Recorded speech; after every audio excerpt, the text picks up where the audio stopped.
you might be thinking, I hope that's not going to roof. But I assure you, this group is not going to stay this morning. Instead, we are going to talk about the St. Louis County Jail. And I hope that by the end of our talk, you can say how I know why we need more people to talk about this problem with it. So what are we going to do? We are each going to tell you a little bit about our background and our lens that we use as a building. And then I want to talk about the specific pieces of the puzzle that we tried to solve together, that we did solve together rather. So first I'll tell you a little about myself, and then I will give you the kind of big picture of this problem that we're talking about. And then I will work with my colleagues to walk you through our process for making this a feasible project. So who am I? My name is Meghan Elliott. I've met a lot of you before. A little bit about my background. I started in the design and construction side for building reuse. And I started my career in the field of earthquake engineering. What earthquake engineering is making buildings, historic buildings, new construction, life-safe through a seismic event. So I spent a lot of time understanding how buildings work, how they're built, how they fail. A lot of time on a construction site, working with a design team, and then evening nights and weekends, I was taking a lot of classes in real estate finance and political advocacy. Then I came to Minnesota, and no one told me that Minnesotans don't believe in earthquakes. So I show up, and I find out that I am valueless as an employee, so I started a company instead. And that company is New History. New History is a Minneapolis-based consulting practice. And the only thing that we do is work to make historic sites and structures increase their reliability and increase their use. So we provide historic consulting, we provide historic tax code certification, historic architecture, a lot of project planning and management around historic buildings. I also wanted to put up the Revitalized logo up here. Revitalized is a political coalition that I started in 2020 with Rethrows with Weinstein to advocate for the Minnesota State Historic Tax Credit. We thought that was going to be a one-year project. We're going on 3. So if you're interested in helping us out with that effort, please let me know. And then what's not up here, what I'm going to talk about today, is this project, St. Louis County Jail. I'm speaking to you as a developer and owner of that project. And this is the first project that I've personally done as a developer and owner. So here's the building we're talking about. You are currently seated at the Gold Star. And the building is where the line space is.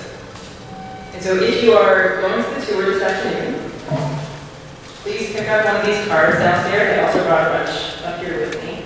This has all the safety instructions and the walking map, and we'd love to have as many people see this project as possible. This building is located in the Duluth Civic Center Historic District. The Historic District is on the National Register. It's also a locally designated historic district. It's one of 4 buildings. So you can see in that upper left-hand corner, it includes the City Hall, which is off to the right, you can't quite see it, the courthouse, the jail is in that upper left corner, and what's historically called the Customs House, and that is the Duluth Historic Civic Center. You can see the jail on the right. It was built in, or it was completed, I should say, in 1924, for about $700,000. $700,000 today would probably be in the range of about $12 million. So it was built by the county to act as a jail. It had 93 cells in it, which each hold about people. It was used as a jail, believe it or not, probably until 1995. And then in 1995, the county built a new jail, decommissioned the building, and said, let's demo it. We don't need it anymore. And the city of Duluth said, no. And the preservation advocate said, no. And instead, the building was sold to a private owner in about 2010. So between about 2010 and where we are today, there were a number of options for reuse considered. Everything from office, museum, a variety of iterations of housing. The kind of story that we're going to tell starts in about 2018, and that's when my consulting firm History was engaged to secure the historic tax credits. This team kind of came together in about 2020, and that's when me and John Commerce, who was going to speak, stepped into the developer role for this project. We got all the pieces together and started construction in October of last year, October 2021. And we are racing to put this building in service this year for residents to move in January 1, 2023. So if you don't know this building, I'm not kidding, this is a jail. This is what we started with. I'm not going to go into detail here because Andy was telling you a lot more about it, but I did want to share a little bit of the historic elements we were working with, which included bars, more bars, a lot of steel. We had steel bars, steel walls, steel ceilings, steel sinks, steel beds, steel toilets, you name it, it was steel. We also had lead paint. We had dead pigeons, 5 pigeons, pigeon waste, I think a couple of rats and raccoons, hypodermic needles, spray paint cans, and more lead paint, and more lead paint. So that's where we started. So we started with the St. Louis County Jail. Where we're going is a project called Leona. And so you will hear us talk about this project that we're calling Leona. Because one of our big challenges is how to take this building that is, by definition, by historic character, this is a harsh building. This is an unforgiving building. This is a building that's extremely institutional. And we're turning it into homes. That is a really big transition. That was interesting. Let's just forward here. So part of the challenge that we've had as a group, and one thing that we're trying to grapple with, is how to take a building that is that harsh and make it into a space for community and a space for homes. So part of that was to come up with an identity for the building that honors its history, honors its historic character, but moves it forward to a new space. Leona is the name. It is the Finnish word for lion, which both speaks to the Finnish heritage when this building was constructed, as well as the granite carved lines of the building. The color palette that we're using calls the color from the first floor terrazzo, so you'll see all these colors as you go through the building and the floors. And then the arrangement of the blocks that spell Leona is about the masonry and about the evolution and change this building is going through. We're trying to be a little playful too. So just to provide some orientation around how we think and talk about buildings, this is my philosophy of building reuse. In the 300 projects I've done in the last 10 years across Minnesota, this is how every single one of them works. And that is that reusing an existing building, the circle only moves in one direction, and we always have to understand the building first. And so we think about the building and understand what the building is, move into the program, what the building can support, and frankly what the market can support. And then we have a building, we have a program, we can go into funding, and how to pull things together from a funding perspective. This is very different than new construction. With new construction, you start with a program. You say, we need a library. Here's how much money we have to build a library. And then we design a library to fit that program and that budget. So it's a very different starting point. Everyone wants to start with the money question. Everyone wants to say, where am I going to find money to do this project? The reality is we really can't talk about money until we understand the building and we have a program that's going to work for the building and work for the community. So that sets me up to turn to my colleagues and say, Andy, tell us about this building and what you did to solve it.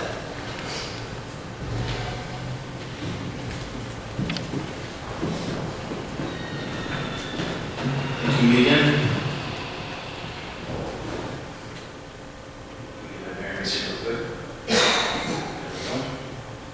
So I'm Andy Madson, the project architect from LHB that has had the great privilege of working on this incredibly unique project. I've been working in the LHB Minneapolis office in the housing studio for over 20 years.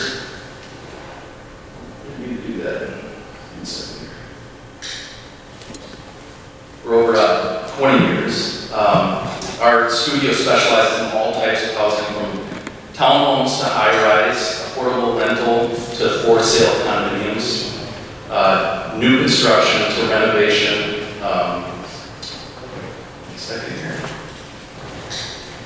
To renovation of historic structures. But the one thing we had never done is convert a jail into housing. So LHB got started on the project in early 2018. We had some existing drawings to work with, but supplemented the drawings with several site visits to gather the requisite documentation to embark on the design. And after numerous site visits of braving the cold, leak, pigeon-infested environs of the jail, it was easy to come to the conclusion that maybe this building just isn't transformable. You know, maybe once a jail, always a jail. And it was not surprising, you know, when we learned that there were a number of failed attempts at renovating this building with different programs. The building just seems so unforgiving. I don't know why this keeps sliding, but that's right. Figure it out. Oh, this is a mouse landing. Sorry. So I think this is the appropriate time to add a little bit more color to the historic significance of this building. It was built in 1923, finished in 24, as being said. It's historically significant because it was built as part of Daniel Burnham's design for the Duluth Civic Center Historic District, and its design principles founded in the City Beautiful movement. So the City Beautiful movement was a reform philosophy of architecture and urban planning that flourished in the 1890s and the 1900s with the intent of introducing beautification and monumental grandeur to cities. The movement promoted beauty not only for its own sake, but also to create moral and civic virtue among urban populations. The inscription below the cornice that you're seeing here that highlights our freedom of human choice, decision-making, and not so subtly, the consequences of those choices, is one of my favorite details or features of this building, and is emblematic of the City Beautiful movement. So what do you do with this building? Where do you start? It's easy to have a pessimistic view.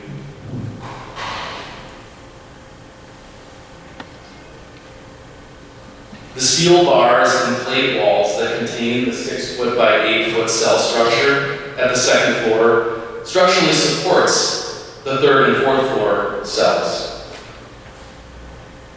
The only obvious existing circulation path is at the periphery. That's where the guards would circulate around the prisoners or the inmates, and that was shown in tan on the floor plan. And it's not exactly conducive to a conversion to housing. This is a view looking down the prisoner circulation with the guard corridor to the left and the cells to the right. We have a windowless 5th floor. What do you do with that?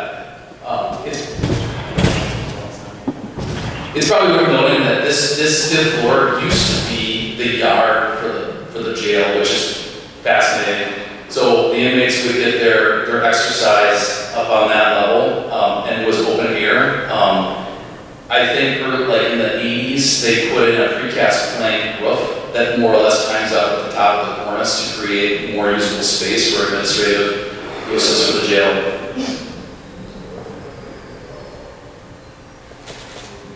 We have a basement that barely has a 7-foot clear height.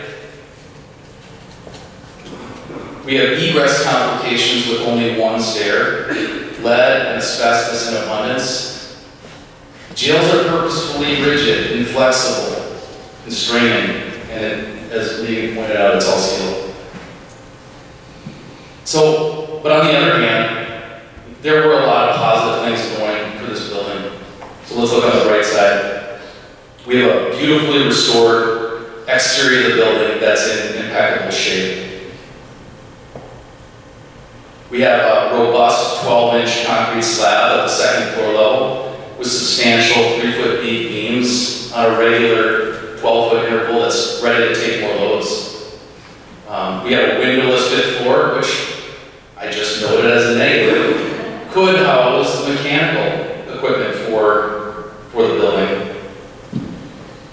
4-foot wide mechanical chase that split the floor in two served as the nerve center for the circulation of waste, water, electricity, and air. And if you blocked out the rat's nest of pipes, ducts, and wires and squinted, we could see that it had the potential for a new type of circulation. Our double-loaded corridor was found.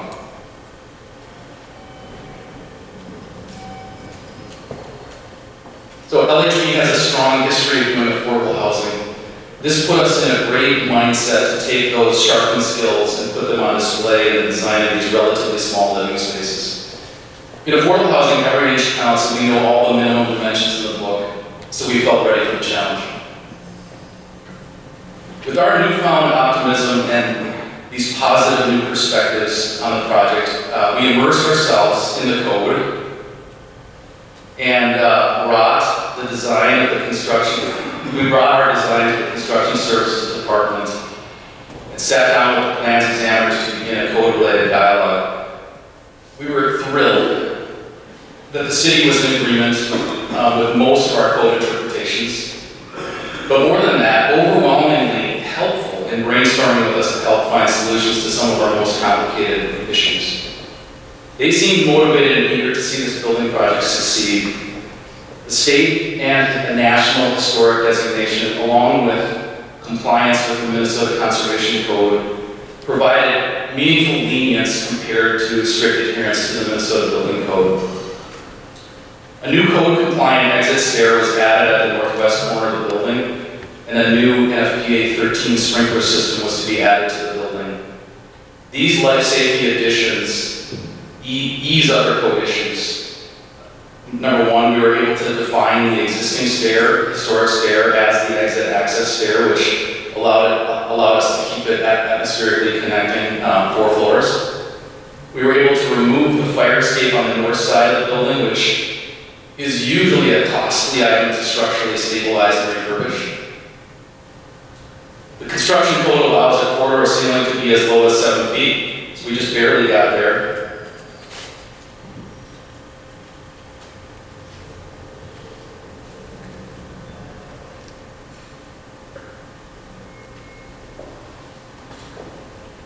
And then, we were able to utilize that basement space that had 7-foot clear for basement or tenant storage. Things were starting to fall into place. I'd be remiss if I didn't acknowledge the work of the structural engineers on the project. Dave McDonald and Charlie Vermace from Madson, McDonald Young, they smartly considered the sequencing of the demolition and construction process by devising a way to introduce new structure in advance of the commencement of demolition. They restructured the entire second, third, and fourth floor to bring all the loads down to those beefy concrete beams at the second floor. They fielded countless requests for information as the project progressed, not due to poor documents, but rather just the complexity of the job and unanticipated surprises. They did an incredible job coming up with a workable scheme, and in my mind, kind of cracked the code for this building to be repurposed to housing by opening up the floor plans. This is just an image of what you might see on the tour, where there's just a number of bars that are just cut right below the new structure that was put into place. So value engineering. From my perspective, the most pivotal moment in the project was when Meghan and John joined the ownership team in 2021. And quickly, the construction budget came into laser focus. And though value engineering gets a bad rap, it's perceived as just making cuts. The thoughtfulness that went into this process, I would dare say saved tens if not hundreds of thousands of dollars. The project generally got leaner and better by going through this process. Due to the historic designation, we were able to get the concrete floors deemed to be a historic finish and save the money of surfacing with gypcrete and acoustomat insulation. Number two, we avoided the fall protection measures of adding sash limiters or window opening control devices to our windows by leaving the lowest tier of bars that are on the exterior windows in place. This puts the effective sill height for a fall concern above the 36-inch code required height. We likely would have been satisfied with that clever solution, but retaining some of the existing, and while also retaining some of the charm of the existing bars. But this move proved instrumental in allowing a much bigger value engineering idea to be realized. The natural ventilation compliance path with mechanical code was suggested by Windsor engineers, but would only be allowed by the city's mechanical inspector with the fully operable windows without the fall protection mechanism. So the natural ventilation approach greatly reduced the amount of mechanical equipment in the building and seemingly miles of ductwork. And Andrew Nelson will expound more on that brilliant move in a moment.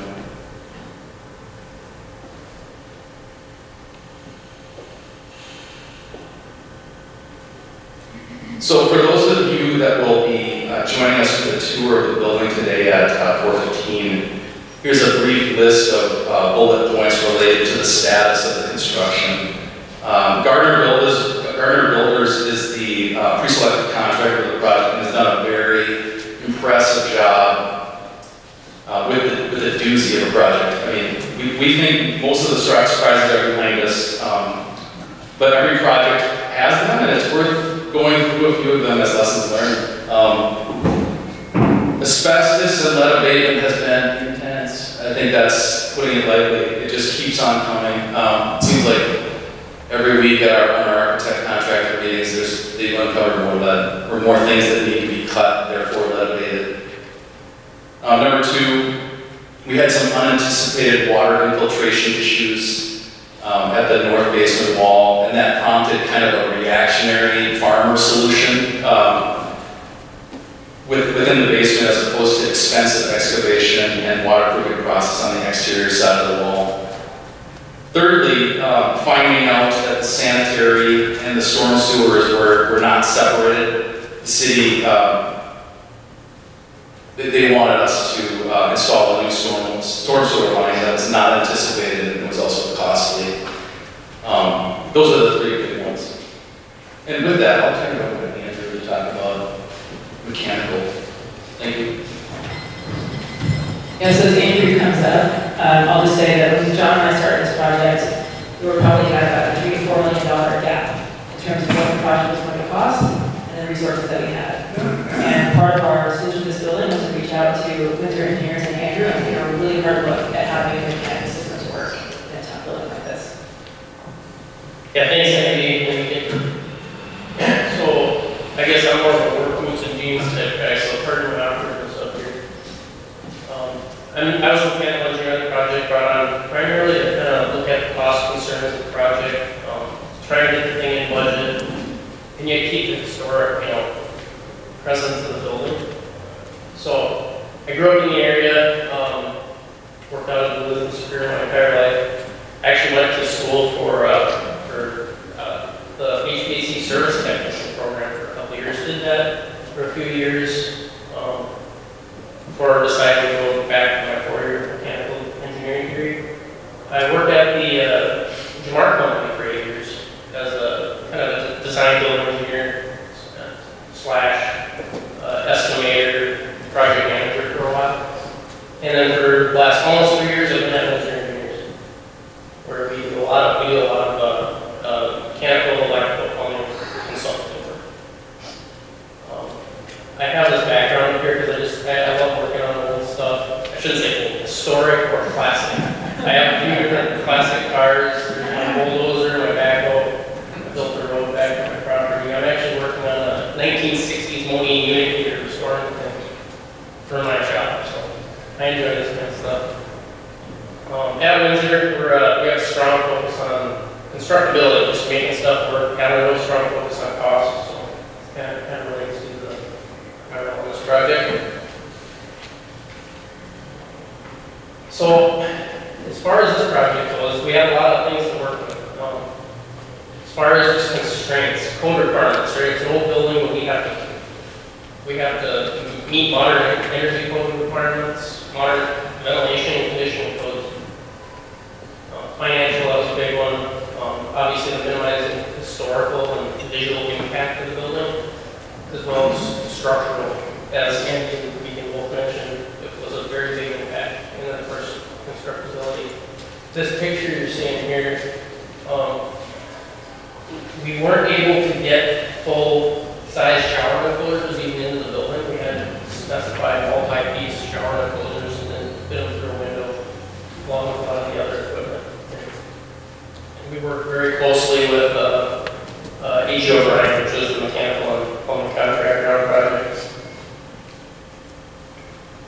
So as I mentioned, we needed to meet modern code requirements. One of the biggest things we looked at on this project was to utilize natural ventilation as opposed to, a full-blown ventilation ducted system that would be very, very costly in the project. So we ended up settling on a passive natural ventilation approach, which you can kind of see from this picture here. You utilize windows, but you have to be able to operate them all the way, which was kind of what Andy mentioned for the lower section of ours to maintain the safety aspect. We use rooftop fans and windows to kind of almost actively do it instead of passively. And then that basically gets rid of most of the ductwork on the project, which cuts a lot of labor and installation costs. It also helps with historical appearance. You don't have a lot of stuff you gotta hide with softening and what have you. And it's cheap. And another trickle-down effect was it had very little structural implications, which also reduced the structural costs. So we switched the original heating system was a steam system from the district steam plant. There was old cast iron radiators all over. We really wanted to try and keep them, but the maintenance and they all leaked and there were a lot of problems with them. So we opted for a boiler system with commercial style baseboard with high efficiency boilers to save some energy. And we use modern materials, easy to install stuff. And then, as Andy mentioned, the 5th floor, we used a lot of that space for fitting all the equipment. Again, I also mentioned before the multi-piece showers for fitment. The biggest problem with this project was, as with any Duluth project, is you got a lot of bedrock everywhere. You dig down 2 feet and you're on bedrock. So getting the mains, the plumbing mains and the sumps and everything we needed in this project was a challenge. So it was very important to collaborate with the mechanical contractor, mechanical plumbing contractor. And it's working pretty well so far. I'll hand it over to John. Yeah, so now we've heard about the building from Andy and Andrew. We've heard about the program, which is housing. And so now we're going to ask John to tell us about the money. Good morning. I have 5 slides to kind of round out our presentation. We'll be glad to be with you. As the slide indicates, I've got a couple of different hats that I wear professionally. I started Donjack as a company to assist with redevelopment. I work with public agencies and private parties to advance redevelopment projects of all kinds. I also have a company called Visible City, where we're focused on market and facilities insights. We analyze and visualize data for clients to help them make decisions in cities and metro areas primarily. I also have a role in the Urban Studies Department at the University of Minnesota, teaching primarily about public-private partnership and public-private sector interaction. Those all really lead to the first role that's listed here, which is as a co-developer of Leona. This has been really an amazing project, a great education, a lot of challenge, and I think a harnessing of a lot of experience from earlier in my career. So it's been a real labor of love. I also have some civic background. I participated in a number of city committees in St. Paul where I live, including the Planning Commission, which I served on for a number of years, had an opportunity to chair, and then also served 2 terms in the Metropolitan Council from 2011 to 2019. So it's, again, kind of a different deployment of skills and interests that I had, and I was honored to serve in all of those roles. I also included my contact information if you have questions about anything that I'll be sharing. I just want to make a couple of comments, broadly speaking. I think this project, I want to move this slide. It's very sensitive. This project really, I think, also comes in addition to all of the challenges and the opportunities that have been presented by my colleagues. I think the timing for this work has been sort of extraordinary.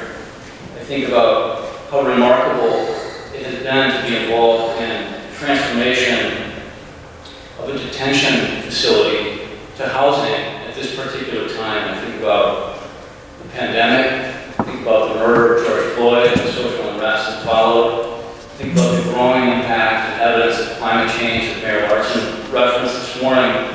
All of these things, I think, are prompting questions about how do we want to live together. And this project, in certain ways, has answers to that question that I think are really exciting.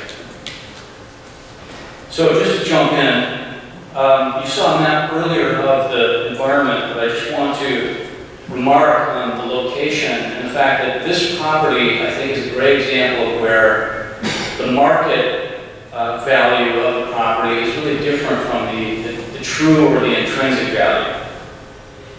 You've heard a little bit about the building and about the funding barriers to entry. There are a lot of different forms of involvement, both funding-wise, both expertise, a lot of different forms of intervention that have been essential to move this project forward. And that list, frankly, is pretty long. When we think about the people from whom that expertise came, the parties from whom that funding came, it's a lengthy list. But this property is a great example of the market value really not reflecting the intrinsic value, the value of materials and the value of location. The exterior is comprised of quarried granite that's an estimated 12 inches thick. It was shipped from Cold Spring, Minnesota in the 20s, as you've heard about. The location is fully served by utilities. It's served by sidewalks. It's a 15-minute walk, you can see in this highlighted area, from Essentia Health, which is a growing employer in downtown, to the Duluth Conference Center, which happens to be 115 feet lower in elevation from the Leona project, all the way up the hill to Skyline Parkway, which is 330 feet above Leona. It's a great location. It has really remarkable access to a wide range of entertainment, employment, other amenities. So you've heard the accounts of how the property and its challenges really inhibited reuse at the location. And design challenges, building systems, all kinds of challenges created headwinds to reuse. But as I'll talk about, a really kind of cross-sectoral approach, funding-wise and expertise-wise, has been effective at unlocking the value of that location and really aligning the market value with the intrinsic value of the property. So just want to talk a little bit about iterating to project feasibility. Me and Andrew have each talked about kind of the value engineering undertaken for the project in terms of the technical pieces, the design pieces. There's been a lot of different elements to reaching a feasible project so that a lender and other partners would say, yes, let's move forward and make this happen. Not to mention developers would move forward and do it. So our process to derive project feasibility on the capital side was really iterative. And I think about it as sort of working front to back and then front again, and to bring sources and uses closer together and ideally directly together. So you've heard a little bit about the value engineering process up front. From there, we really underwent ongoing alignment of multiple sources, timelines, and prospects of success, particularly for sources. So there's a pretty lengthy list of public programs and public parties that at least on paper, seem to be strongly aligned, but there's a lot of elements to their involvement that may or may not allow them to be involved in the way you initially envisioned. So that might be about funding cycles, it might be about whether the program is funded at all, it might be about criteria for the use of those funds. It could be a whole range of things, and I'll talk a little bit more about that. But I do just want to call out 3 examples of kind of core funding sources. Certainly, our primary lender is the Midwest Bank. They're based in St. Cloud. They're not only our lender, but also our federal historic tax credit investor, and they have been strong believers in the project right from the beginning. They gave us a level of engagement and a set of terms that were really compelling and jumped out from the field of other lenders who we had approached initially. So I want to call them out particularly. I want to call out the city of Duluth. It's really incredible how engaged the city has been, staff, elected leadership, and I mean that in the sense of helping us creatively troubleshoot issues, helping us think through other partnerships that might be possible, helping us really just day-to-day, month-to-month, year-to-year, make it through what has been a really complicated and challenging process. The city established a TIF district to help fund this work. They also served as a critical conduit to American Rescue Plan resources, to EPA resources, and also state resources, including the deed redevelopment grant program and the legacy program. So they've been great champions. And then finally, we do have state historic tax credits. I just want to reiterate again that this project absolutely relies on the presence of those credits. Enhanced is our investor in those state credits, and without that state program, this project would not be going forward. I should just mention, iterating, I meant this sort of visually. You see the bars actually being cut out on the left, and then a different state or a different condition on the right, which is in process. So you see the guard corridor that Andy was describing, and then the new structural steel on the right in process. So just briefly, I won't go into great length about this list, but I just wanted to highlight just some examples of funding sources that we are using for this project, and then also a series of policy elements that relate in different ways to each of these sources. So you can see that the sources are varied. Some are private, some are state, federal, local sources, and those policy elements really can either work in tandem or sometimes they can work in tension with each other. So housing affordability, we've got a mix of incomes that we're going to be targeting for the project. We've got units available at 60 and 70% of area-wide median income as well as the market rate. A blight test, this is redevelopment TIF district, and so we needed to make a finding of blight, which based on the pictures that Andy showed, you can imagine, was not particularly one of our highest hurdles. We did satisfy the blight test. There are workforce goals. There are issues around stormwater and sanitary line separation, which typically speaking cities adopted as policy in the 70s for a series of reasons that we can discuss if that's of interest to you. This property did not have that separation undertaken. There's a lot of lead paint remediation, not only from walls and from ceilings, but also from floors. The cement floors were painted with lead paint. There are historic reuse standards, of course, and then modern building code issues, which Andy talked about. So I just want to give a couple examples of how these two columns kind of played off each other, or we've needed to massage between the two. For example, in order to meet the affordability needs in the community, which we really wanted to help address, and also meet the city's goals on that front, we needed to increase the number of units that were affordable at those bands of affordability I mentioned, 60 and 70% AMI.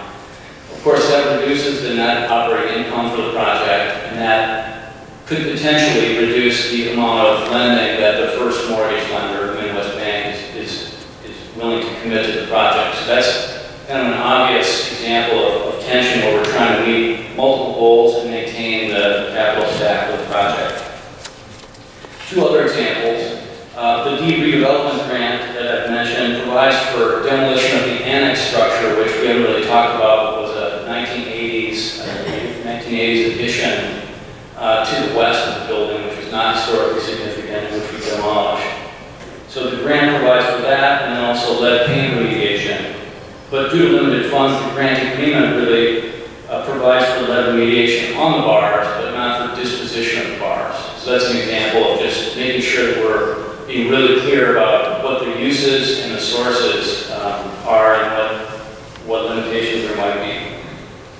And then finally, there is the U.S. Department of Housing and Urban Development has a lead hazardous mitigation program that offers grants to communities of up to $5 million for lead abatement for housing. And I think this is an interesting example because of the particular public health risks of lead contamination for kids, particularly under 6 years old. Families with young children are, of course, the target group of recipients underlying that HUD program. The problem is that if the units to be remediated are not yet occupied, then we need to steer leasing to families with children under 6 years old. And that directly conflicts with the Fair Housing Act. So it's a good example of where I think there was a clear understanding between us and HUD staff about where we were trying to go with lead remediation. There was an obvious unanticipated consequence that would trigger around violation of the Fair Housing Act and its provisions. So this is my last slide, and I just wanted to take a moment to just dive a little bit into the use of redevelopment TIF. I think in many ways, this project is a great emblem of the use of TIF in Minnesota, and having worked both with cities and with private parties around the use of that tool, I often describe it as the last best urban redevelopment tool that really is flexible and is powerful. It can really move projects from completely not viable to viable. So not to get into a ton of detail about the structure of that tool itself, but the base market value for the jail property was $82,000 when we started the project. And I've used the grinder blade here to symbolize that size of $82,000. The estimated market value at completion, which honestly I think at this point is a conservative number. We've been using $4.2 million for the stabilized value of the property, and that is symbolized by the larger grinder blade, which of course doesn't even fit in the slide. That's a multiple of about 50 times. And so to go back to my comments at the beginning of my statement, it's just a really striking example of really leveraging the existing infrastructure and the location qualities right in the downtown, right in the civic center complex. We're taking something that was valueless and making something really meaningful out of it, both in terms of the ability for people to live there, but also that it will be a tax base and an asset for the city, the county, the school district, and the state going forward. So I think that covers my comments. I wanted just to make the case for the sort of essential nature both of the historic tax credit, but also of the TIF program as it relates to this kind of project, because as you see the resulting TIF loan, it's over $1 million that is something that we can capture from the future property taxes generated through the TIF structure and be able to use that to address all of the barriers to entry to making this project as amazing as we're hoping it will become in the future. So, thank you very much. Well, we wanted to be sure to leave time for questions. It is a really complex project. And so we're hoping that, I have questions, if you all don't, but we're hoping that there might be some questions from the audience that we could take. And I see one